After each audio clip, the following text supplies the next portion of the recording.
अस्सलाम वालेकुम, मैं हुसनैन, आप देख रहे हैं नया पाकिस्तान। इस वक्त मैं परेड ग्राउंड इस्लामाबाद में मौजूद हूँ। उस्मान गुज्जर साहब मेरे साथ मौजूद हैं जो फैसलाबाद से यहाँ पहुँचे।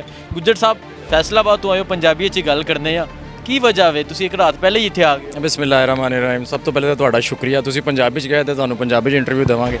एक रात पहले आने का मकसद दो है ने बेसिकली। तो नंबर एक तो चूँकि मेरा ताल्लुक चूँकि मीडिया डिपार्टमेंट तो है, डिप्टी सैकटरी इतलात है, तो इस करके जिम्मेदारियाँ साफ ज़रा वंडियाँ होंदियां, तो उस लिहाज नाल असीं अपनी सरगर्मियाँ सारियां सर अंजाम देनियां होंदियां। दूसरा ये वजह है कि जिथे भी जदों भी पाकिस्तान तहरीक इंसाफ का जलसा होंदा, तुहानू पता है एक रात पहले चांद रात होंदी है, ठीक है। तो उस हवाले नाल तुसीं देख रहे हो कि किन्ने ज़्यादा लोग हुणी तो जमा ने। यह जोश वलवला तुहानू किसी होर पार्टी देखने को नहीं लभदा।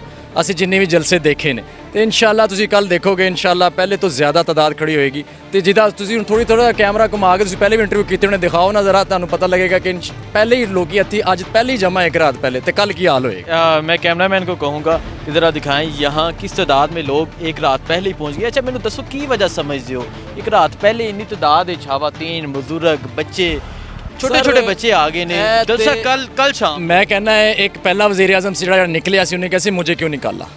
एक है वज़ीर आज़म जो निकलिया उन्हें दस के निकलिया, उन्हें एक एक आवाम को दसिया घर करके मुझे क्यों निकाला, उन्होंने दसना नहीं पिया। ये बड़ी अहम गल है।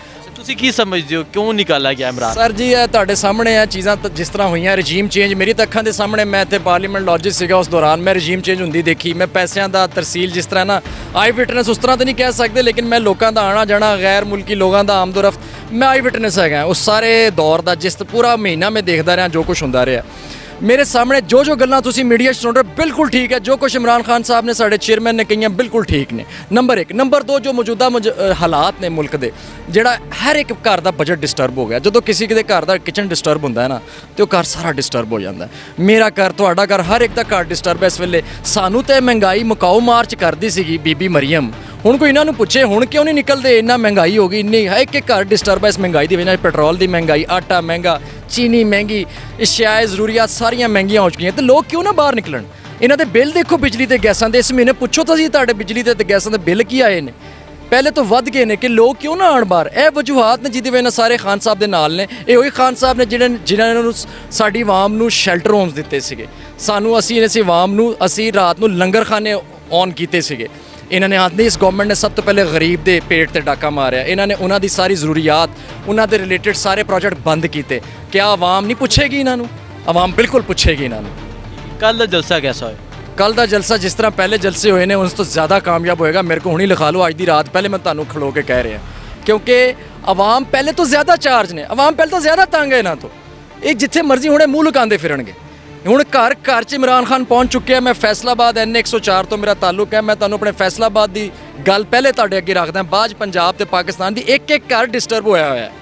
अज रेहड़ी वाला, अज सब्जी वाला, अज जिन्ने भी छोटे तो छोटे तुसीं कह लो या मिडल मैन कह लो, अपर मिडल क्लास कह लो, सारे डिस्टर्ब ने।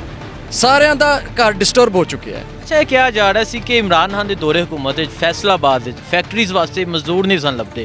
हकीकत बिल्कुल मैं विटनेस हाँ, आई विटनेस है, मैं गवाह उस मीटिंग का। तुसीं यकीन करो 365 दिन चलिया, सिर्फ आए एक दिन मुहर्रम दे छुट्टी हुई सी। 24 घंटे चलती सी शिफ्ट, मजदूर नहीं लभदा सी। और आखिरी तौर पर आखिरी टाइम तो मैंने याद आ 2019 मीटिंग हुई सी। खान साहब आए सी 2.5 साल बाद फैसलाबाद, पैकेज लैके आए थे। उदो इंडस्ट्रियलिस्ट कह रहे थे खान साहब हमें फैसलाबाद में आप एक अदारा ऐसा बना के दें जिसमें स्किल्ड वर्कर हो, हम बाहर से लोग ला के उनको स्किल्ड करें और अपनी फैक्ट्रीज में डालवाएं। समझ रहे हो गल नूं? सानू उत्थे घाटा पै गया सीगा वर्कर्स का। अज की सूरत हाल है, यान मार्केट देख लो, फैसलाबाद की एक्सपोर्टर एसोसीएशन देख लो, फैसलाबाद इंडस्ट्री देख लो, मजदूर देख लो, सारे घर च बह गए हैं। सारे का घर बंद हो गया, पहिया ही बंद हो गया। जो इंडस्ट्री शहबाज शरीफ साहब कहते सन इन्होंने कोल बड़ा तजर्बा आवे मैशर ठीक करने, पेट्रोल 75 रुपये होना चाहिए। तजर्बा एको ही है चैरी ब्लॉसम कोल, वो तुहाडे कोल आ। जिस तरह प्यारा तजर्बा चैरी ब्लॉसम शहबाज शरीफ नूं है ना बूट पालिश करन दा, अज तक पाकिस्तान की तहरीक च इहदे वड्डे भरा को नहीं सीगा।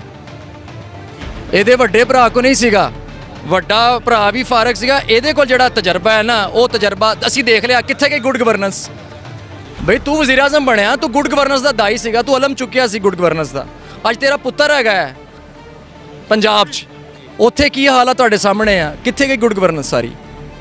ये तुहाडे सामने तजर्बा तुहाडे सामने आ चुकिया है। आंदे ही पहले बजट च फसे, मुएशियत इन्हां को संभाली नहीं जा रही। मिफ्ता कुछ कहंदा इसहाक डार का सहारा लै रहे सी, वो भी नहीं आ रहा। ਇਹਨਾਂ ਕੋਲ ਕੋਈ ਐਕਸਪੀਰੀਅੰਸ ਨਹੀਂ ਹੈਗਾ, ਇਹਨਾਂ ਦਾ ਕੋਈ ਤਜਰਬਾ ਨਹੀਂ ਹੈਗਾ। 30 ਸਾਲ ਰਹਿਣ ਤੋਂ ਬਾਅਦ ਜੇ ਤੁਸੀਂ ਤਜਰਬੇ ਨੂੰ ਤਜਰਬਾ ਕਹਿੰਦੇ ਹੋ ਤੇ ਕਿਸੇ ਆਮ ਆਦमी ਨੂੰ ਬਿਠਾ ਦੋ ਉਹਨੂੰ ਤਜਰਬਾ आ जाएगा। वालेकुम, मैं हुसनैन, आप देख रहे हैं नया पाकिस्तान। इस वक्त मैं परेड ग्राउंड इस्लामाबाद में मौजूद हूँ। छोटे छोटे बच्चे यहाँ मौजूद हैं। रात के तकरीबन 12 का टाइम है। इनके वालिद साहब भी मेरे साथ मौजूद है। अच्छा सर, छोटे छोटे बच्चों को लेके आप यहाँ आ गए हैं, क्या वजह, क्यों आए हैं आप? क्योंकि इन बच्चों को भी अपने कल की फ़िक्र है। इनको एक आज़ाद पाकिस्तान में रहना है, ये आज़ादी चाहते हैं, एक आज़ाद पाकिस्तान में अपना मुस्तकबिल देखना चाहते हैं। तो इसलिए वो कुव्वतें जो पाकिस्तान पे काबज़ हो चुकी हैं वो इनको सोने नहीं दे रही, इनको चैन नहीं आ रहा कि हमारा कल क्या होगा। तो अपने इस कल को बेहतर बनाने के लिए यहाँ पे मौजूद हैं जी। आप देख सकते हैं कितने मासूम और छोटे छोटे प्यारे प्यारे बच्चे यहाँ मौजूद हैं, जिन्होंने मफलर भी पहने हैं, कैप्स भी पहनी है और फेस पे पाकिस्तान तहरीक इंसाफ के जो परचम का रंग है वो भी करवाया है। अच्छा मुझे बताएं, आप बच्चों को बड़ा तैयार करके यहाँ लेके आए हैं, इसकी वजह क्या है?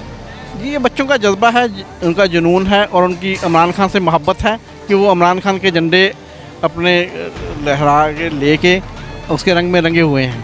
मैं हुसनैन, आप देख रहे हैं नया पाकिस्तान। इस वक्त मैं परेड ग्राउंड इस्लामाबाद में मौजूद हूँ, जहाँ आज से ही लोग यहाँ पहुँचना शुरू हो गए हैं। आप देख सकते हैं एक फैमिली है, छोटे छोटे बच्चे इनके हाथ में है।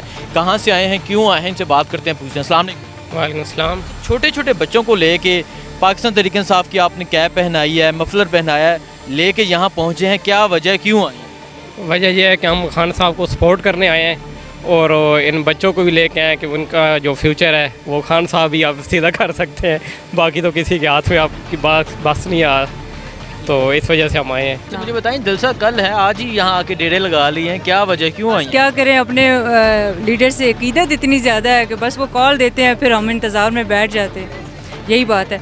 और अब आप ये देखें कि जो ये चोरों की हुकूमत आई है, जो हम पे मसलत हुई है, ये कहते थे ना इमरान खान को सिलेक्टेड, अब पता चल रहा है ना कि कौन थे, असल सिलेक्शन किन की थी और कितनी ये स्ट्रेटजी के साथ आए और एक अच्छे खासे बारौनक पाकिस्तान का इन्होंने ज़्यादा से ज़्यादा कितना 1 महीने में बेड़ा गर्क करके रख दिया। वो हम लोग जो इतना कोविड में हम लोगों ने इतनी तकलीफ़ें बर्दाश्त की, कोविड में इमरान खान ने अच्छी हिकमत अमली के साथ मुल्क को राइट डायरेक्शन पे लेके गए। और आप देखें कि 150 पेट्रोल और आज कितना है 250, ठीक है। और बिजली देखें आप, ये कितनी 15 रुपये बिजली 15 रुपये महंगी की है अभी, ठीक है। और कितना जुल्म है। अब जब बिल आएंगे तो मुझे बताएं कि लोग कैसे अपने घर चलाएंगे, किस तरह से। ठीक है, कल का जलसा कैसा हो? इंशाल्लाह बहुत अच्छा होगा, क्योंकि मैं अभी कैंपेन ख़त्म करके आई हूँ।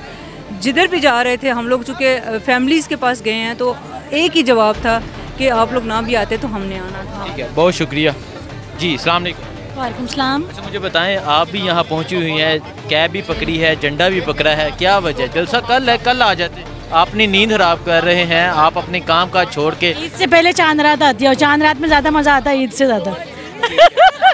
अच्छा आप समझ रहे आज चांद रात है? जी बिल्कुल, आज से ईद शुरू हो गई है। ठीक है। अच्छा वजह क्या है, क्यों यहाँ पहुँची हैं? इमरान खान के साथ ही क्यों हैं? खान साहब ही हैं एक मुनफरिद, मतलब पाकिस्तान में एक ही है बंदा ठीक है, जिसको सपोर्ट करना चाहिए सबको। जिसको पाकिस्तान से मोहब्बत होगी ना, वो खान साहब को सपोर्ट करेगा। शहबाज शरीफ ने ठीक बिल्कुल भी नहीं, उसको तो बात नहीं करना आती।